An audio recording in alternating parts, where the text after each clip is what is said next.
So one important thing to remember is कि चाहे आप एल कैट में पेयर हो रहे हो, कि आप एडमिशन लेना चाहते हो इन एनी साइंसेज के प्रोग्राम में, इंजीनियरिंग के प्रोग्राम्स में, लॉ के प्रोग्राम में, मैनेजमेंट के प्रोग्राम्स में, ह्यूमैनिटीज़ के प्रोग्राम्स में, सोशल साइंसेज के प्रोग्राम्स में, इससे कोई it won't make any difference. और आपके एल कैट में दो ही चीज़ें होंगी, एंड दो two things will be mathematics and the other thing will be English. तो मैथमेटिक्स एंड इंग्लिश, ये दो ही चीज़ें आपके पास इंक्लूडेड होंगी। सो एक बात का आपने ये ख्याल रखना है, इस चीज़ को आपने देखना है कि जो मैथमेटिक्स होंगी उसके अंदर जेनेरिक या जनरल मैथमेटिक्स की जो स्किल्स हैं, जैसे हमारे पास एसएटीज के अंदर होती हैं, उनको ज़्यादा देखा जाएगा rather than if somebody is even applying in engineering और साइंसेज प्रोग्राम्स, तो भी उसके पास कोई इंजीनियरिंग मैथमेटिक्स की चीज़ें, डेरिवेटिव्स, इंटीग्रल्स या कैलकुलस वगैरह या ट्रिग्नोमेट्री वगैरह उस तरह से नहीं आएगी जैसे कि आप उसको ए लेवल्स के अंदर, या अगर आप उसको ऑप्ट करते हो कि आप एफएससी प्री इंजीनियरिंग के या एफएससी या आईसीएस के स्टूडेंट हो, सो प्री इंजीनियरिंग का मैथमेटिक्स इंक्लूडेड नहीं होगा, जनरल मैथमेटिक्स होगा। यस, इसमें ट्रिग्नोमेट्री का पोर्शन होता है, बट इसमें ट्रिग्नोमेट्री की जो चीज़ें होती हैं वो थोड़ी सी बाकियों से डिफरेंट होती हैं। और उस तरह से नहीं होगा कि आपके पास कोई रिगरस किस्म के क्वेश्चन आते हैं जिनको आपने सॉल्व करना है, या कोई डिफिकल्टी लेवल इसका कोई सुपर टफ नहीं होता। सो अगर ट्रिग्नोमेट्री में से क्वेश्चन होगा भी तो उसका difficulty level easy to mediocre होता है, and it is also a combination of trigonometry plus geometry, analytical geometry की भी चीज़ें होती हैं। उसके अलावा जो बेसिक ज्योमेट्रिकल फिगर्स हैं वो होते हैं, perimeters, areas, surface areas, volume of the figures, इस तरह की चीज़ें जो हैं वो इसके अंदर ट्रिग्नोमेट्री के पोर्शन के अंदर इंक्लूडेड होती हैं। रेस्ट जितना भी मैथमेटिक्स आपके एल के एड के अंदर है वो टोटली जनरल होता है, जेनेरिक चीज़ें होती हैं उसके अंदर, जिसमें आपके पास, मैंने इनको की टॉपिक्स को हाईलाइट किया हुआ है, जिसमें आपके पास सेट्स एंड नंबर सिस्टम्स है, फैक्टराइजेशन एंड इक्वेशंस, एक्सप्रेशंस को फैक्टराइज करना, इक्वेशंस को सॉल्व करना, अलजेब्राइक रिप्रेजेंटेशन होती है, अलजेब्राइक सिंप्लीफिकेशन एंड मैनिपुलेशन होती है। उसके अलावा एक्सपोनेंट्स, इंडाइसिस को बहुत ज़्यादा छेड़ा जाता है। क्वाड्रेटिक इक्वेशंस को यूज़ करते हुए you can have word problems as well. आपके पास एक स्ट्रेट अवे क्वेश्चन भी हो सकता है, कोई इजी क्वेश्चन भी हो सकता है, इस तरह की चीज़ें होती हैं। फिर then you have a lot of arithmetic calculation. So paper के अंदर बहुत सारे अरिथमेटिक कैलकुलेशंस भी होंगे जो डेसिमल से रिलेटेड होंगे, परसेंटेज से रिलेटेड होंगे। फिर वर्ड प्रॉब्लम्स बने हुए होते हैं समटाइम्स रिलेटेड टू परसेंटेजेस, जिसके अंदर उसने डिफरेंट सिनेरियोज या सिचुएशन एक बताई भी होती है, and you have to find out the percentages. अच्छा, सम टाइम्स तो आपने क्लियरली परसेंटेज फाइंड आउट करना है, सम टाइम्स आपके पास क्या होगा कि जो आप परसेंटेज फाइंड आउट करोगे, ठीक है, वो किसी चीज़ का प्रॉफिट का परसेंटेज हो सकता है, किसी लॉस का परसेंटेज हो सकता है।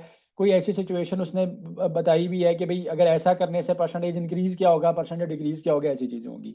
अच्छा, वेरी इंपॉर्टेंट थिंग, ठीक है, रेशोज एंड प्रोपोर्शंस होती हैं, एंड यहाँ पे स्टूडेंट्स बहुत ज़्यादा स्ट्रगल करते हैं। जो जनरल मैथमेटिक्स या बेसिक मैथमेटिक्स के अंदर जो स्टूडेंट ज़्यादा एल कैट में स्ट्रगल करते हैं, वो करते हैं कि रेशियो प्रोपोर्शन या रेट ऑफ चेंज के क्वेश्चन आते हैं। देखिए, रेट ऑफ चेंज के क्वेश्चन आपके पास कोई इस तरह से इजी नहीं आएंगे। रेशियो प्रोपोर्शन का क्वेश्चन आपके पास जैसे हम अपनी बेसिक सेकेंडरी क्लासेस में या ओ लेवल्स में करते हैं कि आप सिंपली चीज़ों को सिंप्लीफाई करें, मोर और लेस वही बेसिक्स आपके पास इन्वॉल्व हो रही होंगी, बट चीज़ों को थोड़ा सा उसने, आप ये कह सकते हो कि न्यूमेरिकल की फॉर्म में लाया हुआ होता है, या सिचुएशन बेस्ड उनको रिप्रेजेंट किया होता है। रेट ऑफ चेंज के क्वेश्चंस होते हैं कि अगर if you have this amount of work and this many people are completing this work in 6 days for example, तो आप ये बता दो कि जी अगर मैं इसको 12 डेज में कंप्लीट करना चाहता हूँ तो ये टाइम कितने, 12 डेज में कंप्लीट करना चाहता हूँ तो कितने मुझे मैन पावर एम्प्लॉय करनी पड़ेगी, कितने लोग हायर करने पड़ेंगे।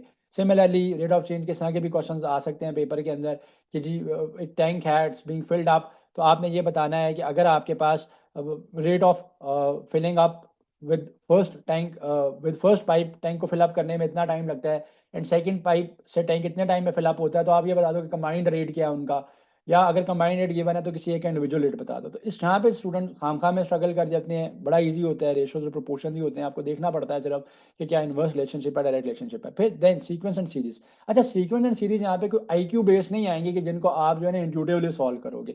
यहाँ पे जो सीक्वेंस एंड सीरीज इंक्लूड होती हैं, दे ऑल इंक्लूड, जिसके अंदर आपके पास अर्थमेटिक सीरीज होगी, आपके पास ज्योमेट्रिक सीरीज होगी, आपके पास हार्मोनिक सीरीज होगी, एंड इन सीरीज से रिलेटेड आप फॉर्मूलाज अप्लाई करके इनको इनको स्पेसिफिकली सॉल्व करोगे, एंड सॉल्व करने के बाद ही आप इनके आंसर्स को मार्कअप करोगे। It's not just like that कि आपने सीक्वेंस एंड सीरीज को इंट्यूटिवली सिर्फ सॉल्व करना है। यस, समटाइम्स ऐसी सिचुएशन पेपर में हो सकती है, मैट्रिसेस हैं उनसे रिलेटेड प्रॉपर्टीज डिफरेंट, उनके डिटर्मिनेंट्स फाइंड आउट करना, मल्टीप्लिकेशन वगैरह, इस तरह की चीज़ें होती हैं। लॉगरिथम्स होते हैं, लॉगरिथम से रिलेटेड फिर लॉग्स की जो प्रॉपर्टीज़ हैं उनको आप देखते हो। उसके साथ साथ आप ये देखते हो कि जो लॉगरिथमिक कैलकुलेशंस हैं वो कैसे की जाती हैं, value of x find out करना यूजिंग लॉग। सो इस तरह की डिफरेंट चीज़ें आपके पास पेपर के अंदर जो है वो इंक्लूडेड होंगी।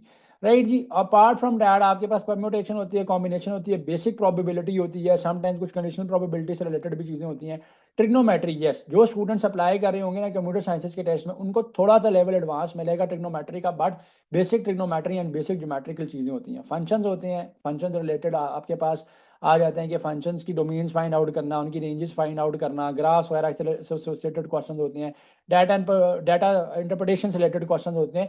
तो these are all the topic जो कि आपके मैथमेटिक्स पोर्शन के अंदर इंक्लूडेड होते हैं।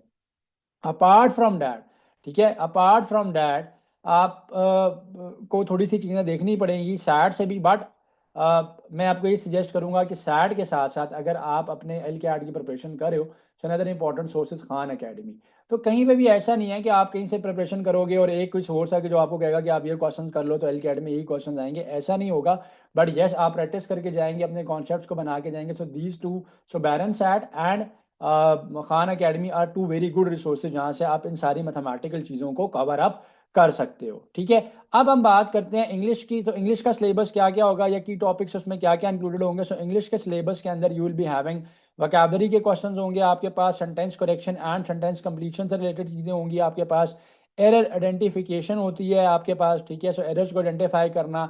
अपार्ट फ्रॉम डैट आपके पास रीडिंग कॉम्प्रिहेंशन होता है, आपके पास पैसेजेस होते हैं, पैसेजेस से रिलेटेड नीचे आपने आंसर देने हुए होते हैं, ग्रामेटिकल कॉन्सेप्ट्स को जो है वो देखा जाता है। उसके अलावा टेंसेज हैं, वर्ब्स हैं, आर्टिकल्स, प्रेपोजिशंस हैं, इस तरह की चीज़ें होंगी आपके पास। एडजेक्टिव एंड एडजेक्टिव की क्लॉजेज हो सकती हैं, एडवर्ब्स एंड एडवर्ब क्लॉजेज होती हैं। उसके अलावा कहीं पे पंचुएशन वगैरह के रूल्स एंड रेगुलेशंस को जो है वो देखा जाता है। सो अब हम बात करते हैं कि इंग्लिश की आपने कैसे प्रिपरेशन करनी है। सो इंग्लिश का कोई एक स्पेसिफिक सोर्स नहीं है। Yes, you can prepare from SAT की जो हमारी बैरेंस की सैट की बुक है, आप वहाँ से प्रिपेयर कर सकते हो। बट एक बात मैं आपको बताता चलूँ, जो कि मैंने आपको वैसे भी in the latter half of the lecture मैंने बतानी है, एंड दैट इज के L CAT versus SAT. So अगर आप एल कैट वर्सेज एसएटी की बात करते हो, सो अगर मैं उसको वन सेंटेंस के अंदर सम अप करूँ तो वो ये बनता है कि आपका जो सैट है, सैट के अंदर आपके पास जो इंग्लिश होती है, that is much tough as compare to mathematics. Plus जब से सैट जो है वो कंप्यूटर बेस्ड सैट हुआ, यानी डिजिटल सैट हुआ है, so you have that Desmos calculator with you as well, और आपके पास बहुत सारी चीज़ें जैसे फंक्शंस हो गए, उनके ग्राफ्स हो गए, उन चीज़ों को इंटरप्रेट करना, समटाइम्स इक्वेशंस को सॉल्व करना, वो आपको बहुत ज़्यादा हेल्प आउट करता है। सो एसएटी में आपके पास मैथ ईजी होता है, इंग्लिश टफ होती है। तो L cat is the other way around, ठीक है। एल कैट के अंदर आपके पास इंग्लिश जो होगी वो एज कंपैरिजन टू सैट वो थोड़ी सी ईजी होगी। ऐसा नहीं होगा कि इंग्लिश को बिल्कुल ईजी आएगा, बट डिफिकल्टी लेवल इसका मीडियोकर होता है एज कंपैरिजन टू सैट, अगर आप इसको सैट के साथ कंपेयर करते हो। बट मैथ्स जो है यहाँ पे आपको टफ मिलेगा एज कंपेयर टू एसएटी। उसकी रीजन, दो रीजन है। एक तो सबसे बड़ी रीजन जो है वो टेक्निकल रीजन वो ये है कि आपके पास पेपर में you are not allowed to use the calculator. So you are not allowed to use the calculator. So उसकी वजह से आपको कैलकुलेशन एक तो आनी चाहिए।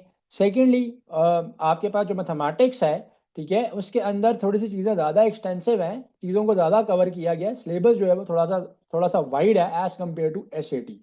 तो एल कैट वर्सेज एसएटी की अगर बात की जाए, अच्छा फिर एक और बात मैं आपको बड़ी इंपॉर्टेंट बताता चलूँ कि LUMS they never disclose your L CAT score. So जिसमें आपके पास सैट का रिजल्ट आता है, आपको पता है कि जी मैंने इतना स्कोर किया हुआ है, ऐसा नहीं होता। एल कैट की बेसिस पे if you are applying in LUMS, तो अगर आप सिलेक्ट होते हो, आप अगर मेरिट क्वालिफाई कर रहे होते हो तो आपको कॉल आ जाती है, अदरवाइज आपको कॉल इंटरव्यू के वगैरह के लिए नहीं आती है। And yes, you can apply on the basis of both L CAT and SAT as well. So जिसमें से भी स्कोर आपका ज़्यादा होता है, सो उसकी बेसिस पे आपका जो है ना वो सिलेक्शन हो जाता है। एंड अगेन दोबारा मैं ये बता देता हूँ कि मैथमेटिक्स के लिए आप हेल्प आउट ले सकते हो, आप हेल्प ले सकते हो फ्रॉम आपका जो खान एकेडमी की चीज़ें हैं, उनमें से आप चीज़ों को देख सकते हो। अपार्ट फ्रॉम डैट आप जो है जो बैरन सैट है उसमें से भी चीज़ों को आप देख सकते हो। बट फिर अगेन बता रहा हूँ कि एल कैट का जो मैथमेटिक्स है ये थोड़ा सा एक्सटेंसिव है, थोड़ी सी चीज़ें, सिलेबस इसमें थोड़ा ज़्यादा वाइड है as compare to SAT. Like, comment, and subscribe.